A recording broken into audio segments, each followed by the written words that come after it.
میرے حضور مدینہ المنورہ کی گلی سے گزر رہے ہیں تو ایک محل نما مکان بن رہا تھا. تو آقا کریم علیہ السلام نے گزرتے رک کے پوچھا یہ کس کا ہے؟ تو کسی نے کہا فلاں انصاری کا. حضور گزر گئے. کسی نے جا کے اسے بتایا حضور گزرے تھے، تیرا مکان دیکھا تھا. حضور کے چہرے پہ مسرت کے آثار نہیں آئے. انہوں نے کہا ہاں بالکل. خیر انہوں نے کدال پکڑا اور مکان کو زمین کے برابر کر دیا. 2-4 دن کے بعد حضور کا پھر دوبارہ گزر ہوا تو دیکھا ملبے کا ڈھیر پڑا ہے. تو حضور رک گئے. کہا اس بلاؤ انصاری کو. بلایا گیا. کہا میں گزرا تھا، تیرا مکان دیکھا تھا، کدھر گیا؟ عرض کی حضور میں نے گرا دیا. فرمایا کیوں؟ عرض کی سنا تھا آپ کو پسند نہیں، سنا تھا آپ کو پسند نہیں. میں اور آپ دیکھیں ہمارا کیا کیا حضور کو پسند نہیں. سر سے لے کر پاؤں تک، پیدائش سے لے کر کے موت تک، عقیقے ولیمے سے لے کر کے اپنے انداز تجارت تک، اپنی نجی زندگی سے لے کے انداز سیاست تک، ہمارا کیا کیا حضور کو پسند. ایک شخص بحرین سے آئے اور حضور سے انہوں نے سلام پیش کرنا چاہا. آقا نے اعراض کیا، رخ پھیر لیا. وہ سمجھے شاید اتفاقاً حضور نے رخ پھیرا ہے، تو جدھر رخ پھیرا تھا تو ادھر سے جا کے حضور کو پھر سلام کیا. تو آقا نے پھر رخ پھیر لیا. وہ سمجھ گئے کہ حضور ناراض ہیں. تو جو اصحاب تھے ان سے کہا کہ مجھے تو سمجھ نہیں کہ حضور کی ناراضگی کا سبب کیا ہے، تو کیا تم بتا سکتے ہو کہ حضور کیوں ناراض ہیں؟ انہوں نے غور کیا تو کہا یہ تم نے سونے کی انگوٹھی پہنی ہے تو اللہ کے محبوب اس کو حرام فرما چکے ہیں اور جہنم کا انگارہ قرار دیا ہے، تو اس وجہ سے حضور ناراض ہو سکتے ہیں. ہمیں تو یہی سبب لگتا ہے. تو وہ آگے بڑھے اور انگوٹھی اتارتے ہوئے حضور کو پیش کرتے ہوئے کہا حضور کیا اس وجہ سے ناراض ہیں؟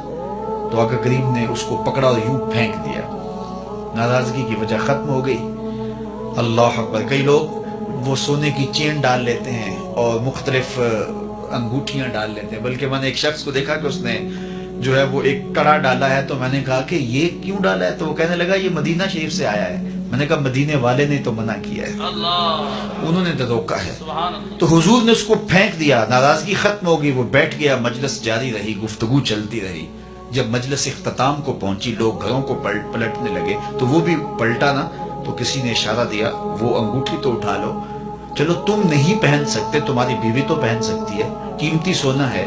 تو اس نے کیا کہا؟ واللہ لا آخذہ وقد طرحہ رسول اللہ صلی اللہ علیہ وآلہ وسلم. اس نے کہا اللہ کی قسم میں اسے کبھی بھی نہیں اٹھاؤں گا جس کو میرے رسول نے پھینک دیا. تو میں اور آپ دیکھیں کہ ہم کہاں کھڑے ہیں. اگر ان سے محبت کا دم بھرتے ہیں، ان سے پیار الفت کا رشتہ رکھتے ہیں تو پھر ہمارا طرز زندگی بتائیں. میرے استاد فرمایا کرتے تھے یہ نہ ہو کہ لوگ تمہیں پوچھے تم کون ہوتے اور تمہیں بتانا پڑے کہ ہم مسلمان ہوتے ہیں. یہ دیکھو مذہب کے خانے میں اسلام لکھا ہے صاحب. فرمایا کرتے تھے نہیں، نہ کسی کو پوچھنا پڑے نہ تمہیں بتانا پڑے. تمہارا طرز زندگی، انداز معاشرت، تمہاری وضاحت، تمہارے انداز حیات، تمہارے تیور ایسے ہونے چاہیے تم دور سے آ رہے ہو لوگ پہچان کے کہیں وہ دیکھو محمد عربی کا غلام آ رہا. نور آنکھوں میں تو چہروں پہ اجالے ہوں گے، مصطفیٰ والوں کے انداز نرالے. دنیا میں بھی ان کے دم سے مقدر چمکا، محشر میں بھی ان کی رحمت کے حوالے ہوں گے. محبت خالی لفظوں سے نہیں ٹپکتی، عمل بتاتا ہے کہ یہ محب ہے، رویے بتاتے ہیں کہ یہ محب ہے. میں اور آپ اللہ اور اس کے رسول سے اگر محبت کرتے ہیں تو ہم اپنی محبت کا محاسبہ کریں اپنے اندر اتر کے. جن سے دعوی محبت ہے کیا ان کی بات مانتے ہیں؟ کیا ان کے طرز زندگی کو اختیار کیا ہے؟